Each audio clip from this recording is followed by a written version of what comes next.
Hola, ¿qué tal amigos del Popular Periodismo con Causa? Los saludo con mucho gusto. En esta ocasión queremos hacer un homenaje, pero también conocer el trasfondo que hay acerca de esta profesión tan complicada y también poco valorada, y sobre todo aquí en el estado de Puebla, y estamos hablando de los escritores. Y para esto nos acompaña Juan Rivas, quien es escritor, un escritor que también es licenciado en Lingüística y Literatura Hispana, y estamos hablando de Daniel Carpinteiro. Gracias a ti, a Vianey, gracias al medio por tener la distinción de invitarme, ¿no? Muchísimas gracias. Muchas gracias. Y bueno, empecemos. Nos gustaría comenzar un poquito con tu experiencia de escritor. ¿Cómo fue que te llamó la atención? ¿En qué momento? ¿Y cuáles fueron tus primeros inicios en esta profesión? Bueno, a mí desde niño me gustaba mucho el dibujo, me gustaban mucho los cómics, ¿no? Entonces, pues yo siempre escribía ahí mis cómics, ¿no? Y los dibujaba y luego se los vendía a los compañeritos de la escuela y cosas así. Mi familia no era muy fan de que yo saliera como a jugar, entonces tuve una infancia como muy reclusiva, ¿no? Adolescencia.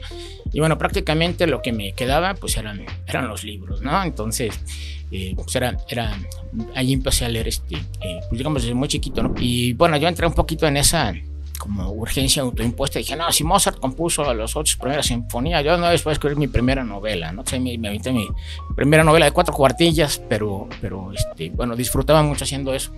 Siempre fue una persona como con mucha imaginación, yo creo, pero nunca me han diagnosticado, pero yo creo que tengo ahí alguna cuestión tipo Asperger o algo así, porque tengo una imaginación desbordada. Y bueno, pues yo sentía que el plasmar, ¿no? Por escrito estas historias que se me ven a la cabeza, pues era una forma de darle salida. Y bueno, durante la pandemia también, bueno, estoy hablando ya de, pasan muchos años después, ¿no? Pero durante la pandemia, pues me dio la oportunidad en el encierro, en el aislamiento, ya que bueno, pues yo, al ser maestro de secundaria, prepa y universidad desde hace tantos años, con las clases remotas, bueno, pues yo tuve la oportunidad de quedarme en casa, como desafortunadamente muchos no tuvieron durante la pandemia, ¿verdad? Pero pues entonces en este encierro pues me permitió mucho retomar proyectos literarios, entonces pues es así como voy terminando de armar libros que ya llevaban tiempo en gestación. Pues yo creo que fue más o menos a partir de los años, de que tenía como 30 años, ¿no? 31 años, que empecé a escribir para Chido WAP, que es una publicación de la Universidad Autónoma de Puebla. Había una sección que se llamaba Entre Líneas, y bueno, pues ahí me aventaba esa colaboración, entonces, digamos, empecé a combinar ese aspecto con la docencia, ¿no? ¿Consideras que sí es sumamente importante tener 2 trabajos, o conoces a algún escritor que solamente de esto pueda vivir de una manera cómoda? Si bien en México nunca se han dado las mismas oportunidades económicas que tiene un escritor a lo mejor en la Unión Europea o en Estados Unidos, pues sí, o sea, yo todos los escritores que conozco más o menos de mi generación, de mi edad, nos dedicamos a la literatura, pues verdaderamente no por ello le dedicamos menos esfuerzo y menos tiempo, pero pues no se le puede dedicar todo el día.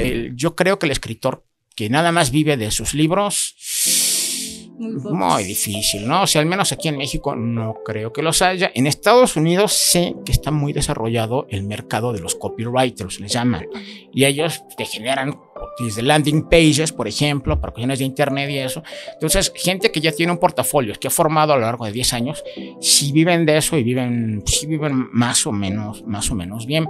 Pero pues sí ese mercado, digamos, aquí en México existe, pero no te da para vivir únicamente de eso, ¿no? Y es que es justo esto, en las artes, en la escritura y todo este tema, hay poco espacio cada vez, porque nos absorben más, ¿no? Los problemas económicos, los problemas sociales, y ese es un punto importante a considerar. ¿Cuáles, en tu trayectoria como escritor, cuáles consideras que son los retos más importantes a los que te has enfrentado? Bueno, muchas veces uno se tiene que enfrentar a uno mismo cuando se desanima, uno dice, híjole, esto de la escritura no me está llevando a ningún lado o no está llegando a ningún lado. Entonces debe de haber ahí un ejercicio un examen de conciencia, de preguntarse, ¿y por qué estoy escribiendo lo que estoy escribiendo? Digo, pues a lo mejor aceptar que se publique o no, hay que seguir escribiendo, se valore o no, se ganen concursos y premios o no. Finalmente uno, pues a lo mejor tiene que hacer las paces con el hecho de que hay que seguir escribiendo. ¿Por qué? Pues porque tiene uno a lo mejor necesidades muy internas, muy personales, de crear, de expresarse y de decir algo, ¿no? Sí, yo creo que hoy en día, digamos, que se dedica a la cuestión de la escritura y no esté en ese club de privilegio que son los que están dentro del Sistema Nacional de Investigadores o que reciben becas del FONCA y eso, pues tiene que estar dispuesto a ejecutar todo tipo de labores, ¿no? Desde labores, digamos, pues que pueden ser labores como de escritorio hasta labores operativas, ¿no? Dentro del sector obrero, que no tiene absolutamente nada, y al contrario, es importante, digamos, que el escritor se salga de únicamente estar dando clases toda su vida. ¿Por qué? Porque únicamente lo que hacen es meterse en una monocultura. Entonces, y además en la monocultura específica de la institución, ¿no? Entonces, por ejemplo, yo he tenido el portal con algunos conocidos míos que dentro de la Universidad Pública del Estado están dentro del Departamento de Humanidades, ya tienen 20 años en ese departamento, y bueno, pues esencialmente, prácticamente toda su visión del mundo son esas coordenadas, ¿no? Semiprogresistas en las que se han convertido los caldo de cultivo, las facultades de humanidades de las escuelas públicas del país, ¿no? Entonces me parece que es importante, pues sí, que un escritor esté dispuesto a hacer, digamos, dentro de los márgenes de la legalidad, por supuesto, de todo, ¿no? Aunque también los márgenes de la ilegalidad dejan mucho para los escritores que se ponen vivos.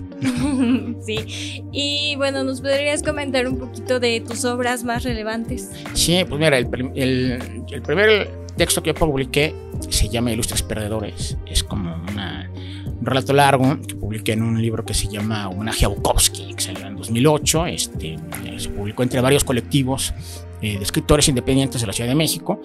Y bueno, ese es un relato largo sobre un banquero, bueno, es un trabajador de banco, ¿no? Cajero de banco, que se tiene que ver en la necesidad de, bueno, lo despiden sin ningún tipo de liquidación. Y decide empezar a escribir libros de superación personal, no lo sé, la jugada. Bueno, ese fue mi primer texto que publiqué en un libro, pues, que tuvo un tiraje importante, 5,000 ejemplares. Mi primer libro ya como solista, digamos, es que se llama Neurálgica, dentro de la colección Cenizas del Quemado. Lo publiqué con una editorial de la Ciudad de México que se llama Verso Destierro, que hasta el momento sigue.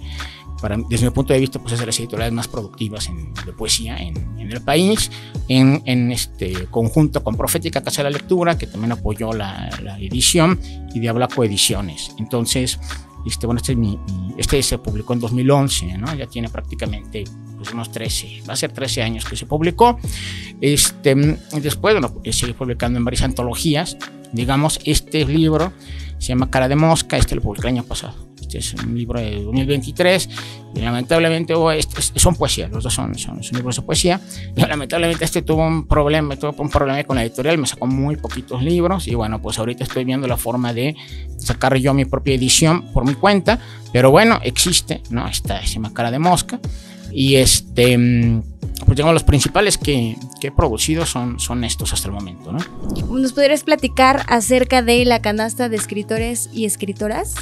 Sí, bueno, pues es programa del IMAC que ofrece un servicio de edición, o sea, es una convocatoria que se hace anualmente para mandar obras literarias inéditas en narrativa y poesía, y no recuerdo si hay también alguna categoría como el ensayo, por ejemplo, pero el caso es que pues la obra tiene que ser más o menos pues, un libro, ¿no? Una obra completa, inédita, a la cual después pues se le ofrece una publicación, tanto electrónica como física, lo cual, bueno, la publicación electrónica pues es también muy importante porque muchas veces puedes llegar a mucha más gente a través de una publicación digital o electrónica, en PDF, gratuita desde luego, ¿no? Y por supuesto también una edición física que, bueno, ahorita se está preparando ya, por lo que nos comentan en el IMAC, pues estará próximamente disponible, se estará anunciando en las redes del IMAC y en las redes de cada uno de los autores y de las autoras. también pues para regalarse, para difundir. Entonces pues es una convocatoria bastante buena porque a uno también pues le entusiasma mucho ver su obra armada, ensamblada como libro y publicada. Y de nuevo, aunque muchos preferimos el fetiche material del libro y las páginas y lo hueles y lo pones y te le quedas viendo, pues también el contenido, pues si se difunde de manera digital, pues también puede llegar muy lejos. Ok, y para todos estos personas que apenas les está surgiendo la inquietud de escribir, porque algo importante no es precisamente los jóvenes, hay gente ya mayor que ha trabajado, pero siempre ha tenido la inquietud de escribir. A esas personas que se están animando apenas a escribir, a buscar el camino en la publicación, ¿qué consejo les darías? Los talleres son importantes porque hay un escritor que a mí me gusta mucho, ya falleció, se llamaba Eusebio Rubalcaba. Él decía, no hay como que un acto de humildad para el escritor que se compare con ir al taller literario, porque uno se quita un poco la soberbia, ¿no? Esa opinión que te puede dar alguien más que no te conoce y que no más objetivo. Te debe nada, y te está regalando una lectura objetiva. Y bueno, uno tiene que saber también qué cosas va a tomar, porque finalmente si uno le hace caso a todos, el cuento va a terminar siendo de todos menos de uno, ¿verdad? Y desde luego los talleres entonces son importantes. A veces hay talleres que dan los escritores, a veces hay talleres gratuitos que se ofrecen, como el que estoy impartiendo yo ahorita en el IMAC, por ejemplo. Claro, primero que nada hay que leer, para escribir hay que leer. Primero que nada, lean algo importante, lean lo que a ustedes les guste, no lo que crean que hay que leer, porque también hay mucho de eso, ¿no? Es que si quieres escribir novela, tienes que empezar por leer Rayuela de Cortázar, ¿no? Bueno, no sé, pues a lo mejor a la persona lo que le gusta es el tema de la cocina, ¿no? Y entonces pues, hay novelas que hablan sobre cocineros, ¿no? Entonces, si les gusta leer cuestiones que tienen de amor, lean cuestiones de amor, ¿no? Si les gusta leer textos religiosos, lean su texto, lo que realmente les apasione. Lo único que sí es imperativo es que lean, que profundicen y que hagan dos lecturas. Primero que nada, leer por el contenido, ¿no? ¿Cuál es el referente que aquí veo, que estoy aprendiendo, cómo estoy profundizando en determinado campo de conocimiento? Y después, una segunda lectura tiene que ver con cómo está articulado ese texto, ¿no? Ya sea verso por verso, estrofa por estrofa, párrafo por párrafo, cómo logra articular el texto para que fluya, para que tenga una cierta sonoridad, ¿no? Cómo construye las imágenes, ¿no? Quien está escribiendo esa voz narrativa, por ejemplo, que a mí me está describiendo en este momento, cómo le están quitando la piel a un soldado japonés, algunos soldados insurgentes de Mongolia. Bueno, cómo hizo Haruki Murakami en Crónica del pájaro que da cuerda al mundo para transmitir de una forma tan viva esa imagen que yo creo que difícilmente podría ser descrita con mayor precisión como él lo hizo, ¿no? Entonces, primero que nada es lean mucho y después escriban para ustedes mismos, para ustedes mismas. Escriban sobre su propia reacción a lo que están leyendo, continúen con su trabajo y bueno, lo más importante, escriban por el gusto, no por, no sé, la vanidad, ¿no? O sea, de verse publicados, por otro tipo de motivos, ¿no? Digamos, un poco escriban por el gusto y háganlo diariamente. Eso sí, hay una máxima de un pensador latino que dice: no lee día sin línea, ¿no? Ni un día sin una línea. O sea, todos los días hay que escribir, ¿no? Aunque sea un párrafo, aunque sea 20 minutos, media hora, el tiempo que tengas, pero procurar que sea una práctica constante, porque esa es pues, una práctica. Y como cualquier tipo de práctica o de trabajo humano, la única forma de hacerlo es ir desarrollando su propia práctica. Y bueno, otra cuestión en escritura, sea lo que sea poesía, sea novela, sea crónica, sea el tipo textual que elijan, al menos en cuestión creativa no hay fórmulas, ¿no? Porque todavía hay muchos talleres que le siguen. A ver, vamos a empezar por el planteamiento, vamos al nudo, no, o sea, ya las formas, ¿no? En el siglo XX ya las agarraron, las revolcaron, las reventaron, las volvieron a rehacer. Al contrario, hay que cuestionar las formas. Lo único importante, ahí sí, es que tengas un razonamiento de fondo de por qué estás haciendo tu planteamiento formal como lo estás haciendo. Pero no hay fórmulas ni hay recetas, ¿no? Más que para los omelets, y aún así en eso se puede innovar. Para ti, en lo personal, ¿qué significa escribir? Ok, pues yo creo que voy a repetirme un poco con lo que decía hace rato, porque si bien cuando me preguntabas acerca de los obstáculos que enfrenta uno, pues uno de ellos es saber qué es lo que significa para ti escribir. Y entonces yo creo que tiene que ver con esto, con encontrar lo que quieres expresar. ¿Y por qué lo quieres expresar? Y si bien no lo puedes poner en palabras concretas, pero pues sí con metáforas, porque finalmente pues el arte es polisémico, o sea, tiene muchos posibles significados, no tiene uno solo. Entonces no hace falta que lo pongas en palabras concretas, pero pues sí que le des una forma que te evoque algo. Y quizá es eso lo que significa entonces escribir, una necesidad de expresar algo que si lo pudieras decir de forma simple y llana, pues no tendrías la necesidad de decirlo con arte. Para mí escribir significa racionalizar el mundo que recibo, ¿no? ¿Por qué racionalizar?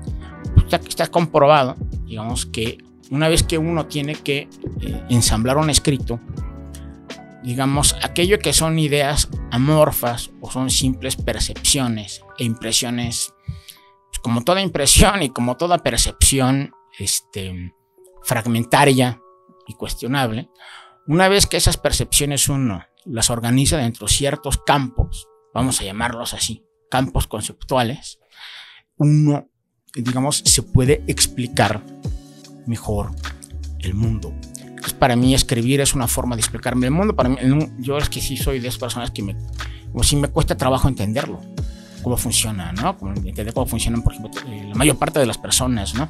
Entender cómo funciona el sistema político del país, entender cómo funciona, por ejemplo, la forma como está cambiando ahorita la forma de comunicarse. Son cuestiones que me cuesta mucho trabajo procesar, ¿no? A veces siento, como viejo de 46 años que soy, siento que el mundo está girando demasiado rápido, tan rápido que cada vez lo entiendo menos. Entonces la única forma, el único recurso del cual yo dispongo para más o menos entenderlo es escribir sobre él.